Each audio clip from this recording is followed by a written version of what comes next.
کبھی ایسا بھی ہوتا ہے کہ غم اور فکروں سے آدمی کا دماغی وجادہ بیٹھ جاتا ہے. او غم دے سادر نہ دے چزوڑ شی او مدام دے نوے غم راضی زیتے رہو. دل میں اب طاقت کہاں خون نہ بافشانی کرے ورنہ غم وہ زہر ہے پتھر کو جو پانی کرے. توبہ توبہ. کبھی ناقص غذاؤں سے بھی حافظہ کمزور ہو جاتا ہے. کبھی غلط اٹھک بیٹھک سے بھی حافظہ کمزور ہوتا ہے. بڑے عالموں سے اونچے درجے کے فقہاء سے تعلق رکھنے سے حافظہ قوی ہو جاتا ہے. ہاں ظاہر ہے جن سے صحبت کرو گے محبت کرو گے آپ میں ان کے شعون اور یادیں آئے گی.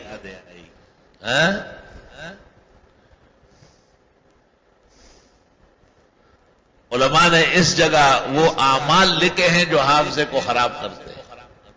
کہتے ہیں گرم گرم روٹی کھانے سے بھی حافظہ خراب ہوتا ہے. بعض علماء نے چائے پر اعتراض کیا ہے کہ یہ گرم پیا جاتا ہے. چائے تو گرم ہو، بیوی حسین ہو اور دولت پیسیار.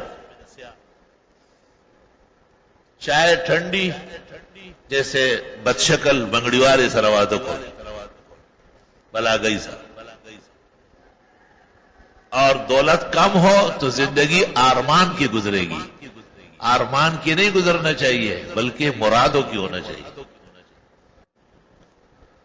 تو کچھ چیزیں ایسی بھی ہیں جو حفظ کو نقصان دیتی ہے اور کچھ عجائب و غرائب بھی ہیں. مثلا امام ابو حنیفہ شاگردوں کو کہتے تھے کہ سیب نہ کھایا سیب نہ کھاؤ. پٹوال ادری گی التبیہ افغانے ادری بولی جی اس لیے کہ دماغ خراب ہوتا ہے. دوڑ لی انہیں بنا. تو علماء غریب پر بچتے ہیں لڑائیوں سے، کہتے ہیں کٹھا نہ کھائے کچا نہ کھائے. اس طرح نہیں کہا. امام صاحب نے کہا لا تاکل الکمثرہ، ناشپاتی اور سیب نہ کھائے. صاف زرنوجی نے لکھا ہے. یہ وہ چیزیں ہیں جو اچھی تو لگتی ہے لیکن حفظ کو نقصان دیتی ہے. جس جس سرزمین پر سیب اور ناشپاتی کی فصل ہے آخلا ٹول لی ہوئی پاگلان پہ دماغ ختم شد. اچھا سپاتی ہوگا شنوچا ہو ختم آگے ہوتا دماغ اچھا. آپ اسے چھوڑے بالکل، اس کی جگہ دودھ استعمال کریں. آپ دیکھیں گے فرق آ جائے گا انشاءاللہ. طبیعت میں ہم وقت اطمینان اور سکون رہے گا. حضرت الاستاذ مولانا یوسف صاحب بنوری نے لکھا ہے کہ کچھ چیزیں عجائب بھی ہیں. جیسے شلوار کندھے پہ ڈالنا حافظہ خراب ہوتا ہے. شلوار لپیٹ لو ایسا ہاتھ میں لے لو، کندھے پہ کیوں ڈالنا ہے؟ جیسے چونٹیوں کا قطار توڑنا، قطار نہ توڑے.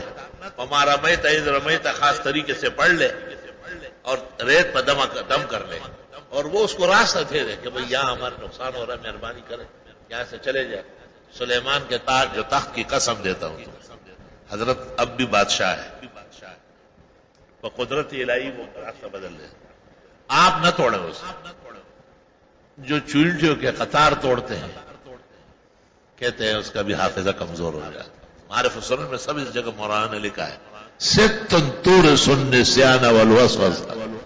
6 چیزیں ہیں جو بھول اور وساوس بڑھا دیتی. ست تورث النسیان والوسوسہ. ان میں یہ بھی ہے پاک جگہ میں پیشاب کرنا اور پلیت جگہوں میں بیٹھ کر وضو کرنا یا وہاں غسل کرنا. علماء نے یہ بھی کہا ہے کہ اٹیچ باتھ روم منع ہے بلکہ بیت الخلاء کی جگہ اور نہانے کی جگہ علیحدہ علیحدہ ہو یا کم از کم درمیان میں ایک چھوٹی دیوار ہو یا کوئی پردہ حائل کر لو کہ یہ جگہ اس سے علیحدہ نظر آئے. حفظ و اتقان اچھا ہوتا ہے. عجائب وغیرہ. مفتی ظفر علی خان رحمۃ اللہ علیہ کے مزید قیمتی بیانات، علم حدیث اور تفسیر کی باتیں سننے کے لیے ابھی اس چینل کو سبسکرائب کریں، بیل آئیکن کو دبا دیں تاکہ ہر نیا بیان آپ تک فوراً پہنچ جائے.